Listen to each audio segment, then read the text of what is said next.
Welcome to SG creature log. நம்ம சேனலுக்கு புதுசாக வந்து நம்ம சேனலை சப்ஸ்கிரைப் பண்ணிக்கோங்க. மறக்காமல் பக்கத்தில் இருக்க பெல் ஐக்கானை கிளிக் பண்ணிக்கோங்க. வாங்க வீடியோக்குள்ளே போகலாம்.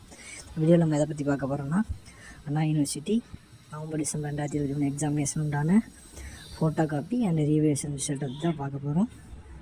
இது பார்த்திங்கன்னா ஃபோட்டோ காப்பி அப்ளை பண்ணுறது லாஸ்ட் டேட் வந்து பார்த்திங்கன்னா 29/4/2024 ஈவினிங் 5 மணி வரைக்கும் தான் இருக்குது. ஸோ சீக்கிரமாக அப்ளை பண்ணிக்கோ. இன்னும் 5 days தான் இருக்குது. அது பேமெண்ட் வந்து பார்த்திங்கன்னா 300 நீங்கள் பே பண்ணுற மாதிரி வரும். ஃபோட்டோ காப்பி வந்து காலேஜுக்கு அனுப்பி வச்சுருவாங்க. நீங்கள் வந்து அதை கரெக்ஷன் பண்ணிட்டு திரும்ப நீங்கள் ரீவேஷனுக்கு அப்ளை பண்ணிக்கலாம். இப்போ வந்து பார்த்திங்கன்னா காலேஜ் க்ளோஸ் பண்ண ஸ்டூடெண்ட்லாம் வந்து பார்த்திங்கன்னா உங்களுக்கு உண்டான ஜோனல் ஆஃபீஸுன்ட்டு ஒரு ஆஃபீஸ் ஒதுக்கி வச்சுருப்பாங்க. அந்த ஆஃபீஸில் போய்ட்டு நீங்கள் டேரெக்டாக அப்ளை பண்ணி இங்கே ரிசல்ட்டை இது பண்ணிக்கலாம். இது வந்து பார்த்திங்கன்னா அண்ணா யூனிவர்சிட்டிக்கு உண்டான official notification. Control of the எக்ஸாமின் வந்து கீழே சைன் பண்ணி கொடுத்துக்கோங்க, பார்த்துக்கோங்க. ஸோ இன்னும் 5 days தான் இருக்குது. சீக்கிரமாக அப்ளை பண்ணிக்கோங்க. தேங்க்யூ ஃபார் வாட்சிங். உங்களுக்கு இந்த சேனல் பிடிச்சிருந்ததுன்னா சப்ஸ்கிரைப் பண்ணிக்கோங்க. அப்படியே பக்கத்தில் பெல் ஐக்கானை கிளிக் பண்ணிக்கோங்க.